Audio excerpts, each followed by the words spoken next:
Just having a look at a few charts here, just a few of the ones that I follow. The S&P 500's just had a bit of a sell-off, but it rebounded off the 100 here on the 4-hour to finish the session. It rebounded back up again into the close, so it's going to be interesting to see on the daily here. It's still holding above the trender here, so but the MACD is crossed down and the MACD on this side is showing divergence, so it's going to be interesting to see how this goes. I've had a few attempts to break down here, but it's held every time, so now it's getting more overextended, so you really want to see it come off a bit before it goes any higher from here. But it's just one of those things you've got to wait for confirmation, really. You want to try and anticipate and try and get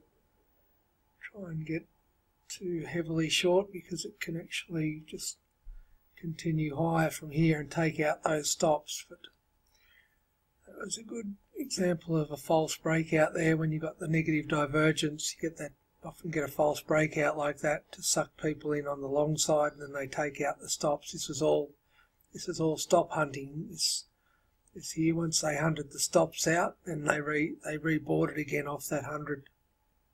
This is all retail investors buying here. This is institutional investors buying here. So it just shows you the difference between the smart money and the dumb money. Now junk bonds have actually lost the trend here now. So junk bonds are very they tend to lead stocks, and that's one of the main reasons. Junk bonds were one of the main reasons why the stock market rallied so hard, because these junk bonds put on a massive buying spree, and now it looks like to be turning over now. So this will most likely lead stocks to break the trender as well. So let's see. It's going to be interesting to see what happens there. Could expect a bit of downside. Don't want to say where it's going to be. You don't want to make predictions about it. You just want to follow the levels and see. Nasdaq, the daily and the 4-hour here. So the daily still well above the trend here. So it's not looking like it's going to. You have to get a close below the trend before you started getting too bearish on that Nasdaq. But the 4-hour managed to hold. It was below the green trend here, but it managed to close.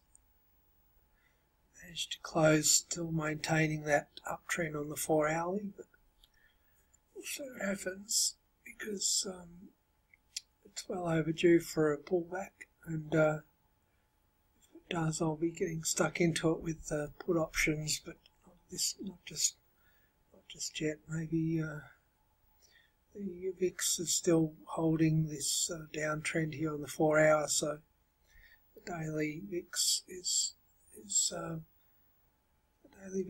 below trend here as well, but it's converging up, so it's what I call coiling, and doesn't mean to say that there's still below the center line on here on the MACD, and still below the center line here on the daily, so you don't tend to get that much movement to the upside when it's like that. If the MACD is above the center line on the daily, that's when you tend to get the bigger moves, but that's just something I've noticed. It's probability. It doesn't mean you're guaranteed anything. When you're talking about probability, it just means you've got a higher chance of it happening. Nothing's guaranteed. And oil, that's what I was talking about with oil. So on my intraday template, if you're just getting to started using my intraday template, you're going to be just looking for the setups that I told you about with the momentum. But when we get more advanced and we start to look at the other templates, now straight away I can see that this is very rangy and it's trapped below the trend here. So if you did take a long on the intraday template based on what I've told you so far, then that would not be that would not be, you'd be quite correct to have done that, but now you can see like it's gone flat. So when we get to the more advanced stuff, then you'll be able to see a lot of the times when you get an entry on the intraday template, you won't take it based on the higher time frames, but we've got a bit of work to do yet before we get to that stage. I'm just showing what I was looking at, just to give you a bit of an insight, how much more control you're going to get over it. You feel a bit like it's a bit uncertain at the moment. That's because we've got a lot more to cover yet. I just want you to, the idea is I don't want you to get confused by looking at these other templates yet. So this is copper now. Copper had a good run here, had two good up legs. This is the second up leg, the daily up leg here, but it's still holding above the trender here, but the 4 hour has turned off this very heavy resistance here. So that was a bit interesting, and so just seeing what happens here with copper. It was long copper on both of these up legs here, but I'm not taking any shorts at the moment. But it's got a lot to do with the US dollar, what the US dollar does as well.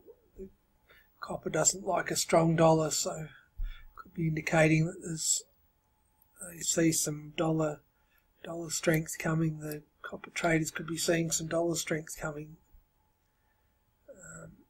Let's see how the MACD was diverging a lot here, so you certainly don't want to be long at this area here. So that's just looking at price action. As I say, price action this is all about price action. The indicators do play a small part in it, but for the most part, I'm looking at price action. I could remove all these indicators and still get the same result. So don't think that it's like some magical indicator or something. It's just the idea of this is just to help you to position your stops and that sort of thing. The trenders are to position your stops and to give you a bit of an insight.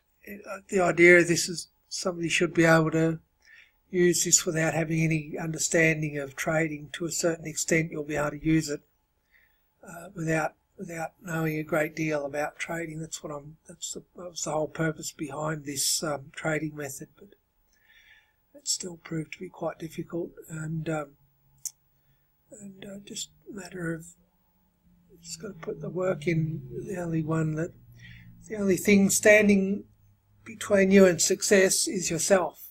It's not getting the right indicator. It's not finding that book on trading that you keep asking, is there a book on trading? There's no such book. It's just doing the work. It's you and the market, and that's all there is to it. There's no excuses. Gold US dollar here, so gold has turned a bit, so it's anticipating a stronger dollar as well in gold. So it's all very interesting once you get to know it, how it all works, and it's all interconnected. Nothing exists on its own. Natural gas has hit a bit of a consolidation here, but did have a nice, it's come up to the Key Jensen here, which I said was my target. So let's see what happens from here. So it's all about just watching these levels. That level breaks, then you have the next target. That level breaks and might reject, and then if it rejects, then you take it from there, and so on. It's not about guessing. It's not about being right or wrong.